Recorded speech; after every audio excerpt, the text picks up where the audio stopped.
Bueno, hoy vamos a desglosar una de las descripciones más gráficas, intensas y, la verdad, más cinematográficas de toda la literatura antigua. Vamos a analizar el primer capítulo del libro de Sofonías. Les adelanto que no es una lectura para nada ligera. Es más bien una ventana fascinante a la anatomía de un apocalipsis en el mundo antiguo. Así que preparémonos para explorar de manera objetiva estas imágenes tan dramáticas y esta visión absolutamente implacable de la justicia, y así entender por qué estas ansiedades ancestrales siguen teniendo eco hoy en día. Y a ver, el texto no anda con rodeos, inmediatamente nos golpea con esta declaración: destruiré por completo todas las cosas de sobre la faz de la tierra. ¡Qué manera de empezar! Es una advertencia que impone un tono oscurísimo desde la primerísima frase. Quien está hablando aquí tiene una autoridad absoluta, o sea, no deja ningún margen para la ambigüedad. La narrativa nos lanza en paracaídas directamente a un escenario apocalíptico sin previo aviso. Es una sacudida que exige sí o sí nuestra atención. Número 1. La amenaza cósmica. Aquí es donde vemos la perspectiva macro de este antiguo texto y establecemos el nivel de autoridad que tiene.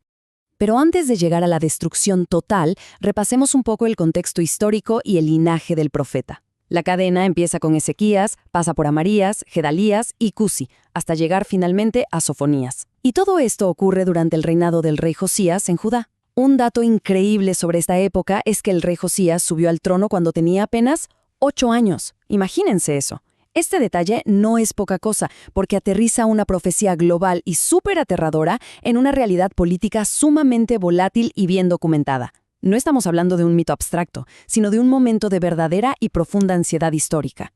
Bien, metámonos de lleno en esto. Fíjense cómo el relato desmantela de forma sistemática toda la creación. Primero la humanidad, luego las bestias, después las aves de los cielos y por último los peces del mar.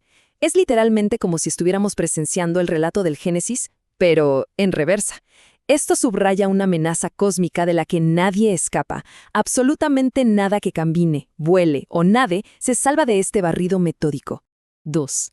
El foco en Judá y Jerusalén. Ahora la narrativa pasa de una destrucción global a un punto geográfico muy específico. El texto hace un zoom súper dramático hacia Judá y la ciudad de Jerusalén, y ahí empieza a apuntar a objetivos religiosos muy particulares.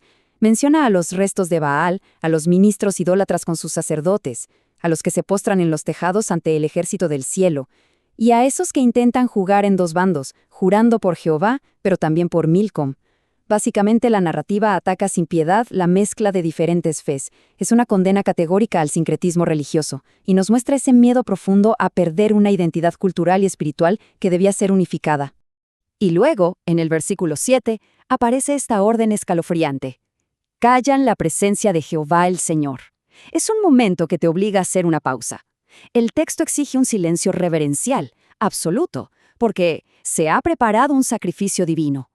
Y la ironía más oscura y trágica de todo esto es que los propios convidados a este gran banquete son, de hecho, el sacrificio. Ellos son el objetivo.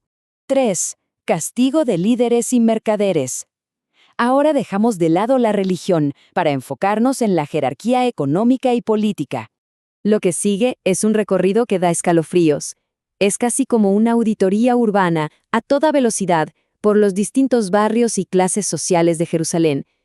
Señala a los príncipes que visten ropas extranjeras, menciona los clamores que vienen desde la puerta del pescado, aullidos desde la segunda puerta, ruidos desde los collados y la destrucción total del pueblo mercader en Maxes.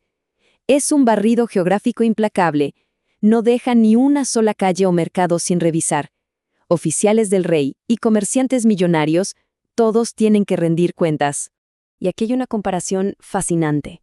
El texto nos muestra dos tipos de personas muy distintas. Por un lado tenemos a los transgresores activos, o sea, los que saltan la puerta y llenan las casas de sus señores con robo y engaño. Pero por otro lado señala a los complacientes, esos que reposan súper tranquilos como el vino asentado, creyendo que la divinidad no va a hacer ni bien ni mal. Es interesantísimo porque la apatía, la inacción y ese cinismo relajado se consideran exactamente igual de condenables que la propia corrupción activa. Y esto ilustra de manera brillante el nivel de detalle, la hipervigilancia de esta profecía. Escudriñaré a Jerusalén con linterna.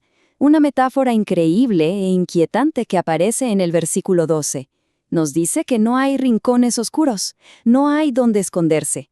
La justicia que se describe aquí es metódica, ineludible. Literalmente, nadie pasa desapercibido bajo esta luz. 4. El gran día de ira. A partir de este punto, el ritmo acelera con todo para describir el día de Jehová. El versículo 15 nos lanza un ritmo caótico y asfixiante. Día de ira, día de angustia y de aprieto, día de alboroto y de asolamiento, día de tiniebla y de oscuridad, día de nublado y de entenebrecimiento. La repetición incesante de la palabra día te golpea como un martillo. Construye una imagen tan oscura y abrumadora que no da ni un segundo de tregua. Y a toda esa pesadilla visual, el versículo 16 le suma un ruido ensordecedor, día de trompeta y de algazara. Un sonido perforador que apunta directamente contra las ciudades fortificadas y las altas torres. O sea, nos está diciendo que la mejor ingeniería militar y las defensas humanas más impresionantes de la época no sirven para absolutamente nada frente a la alarma de este evento. 5. La inevitabilidad del castigo. Ya llegando al final, la velocidad baja un poco para darnos una conclusión contundente. Las metáforas del versículo 17 son de lo más gráfico y visceral que van a encontrar. Sangre derramada como polvo y carne tratada como estiércol. Si lo analizamos de manera objetiva, estas descripciones nos muestran una devaluación total y absoluta de la vida humana. Frente a esta ira divina, la misma anatomía humana, la carne y la sangre, pierde cualquier valor, tratada como simple desecho en el suelo. Entonces, el punto crucial aquí lo encontramos en el versículo 18. Y es que el balance final es clarísimo. Pensamos en nuestros activos terrenales, la plata, el oro, pero su valor real en este día de ira es 0, completamente nulo. Toda esa riqueza material, sin importar cuántos años de esfuerzo o de corrupción haya costado acumularla, es totalmente inútil frente a este ajuste de cuentas. La tierra entera será consumida, así, de forma rápida y total. Para cerrar, creo que esto nos deja una pregunta importantísima para reflexionar.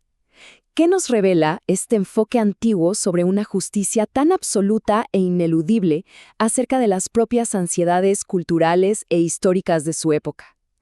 Este capítulo no es solo un relato sobre destrucción, es un espejo fascinante, un espejo de los temores sociopolíticos, del miedo a la complacencia y de esa profunda necesidad humana de orden moral en la antigüedad.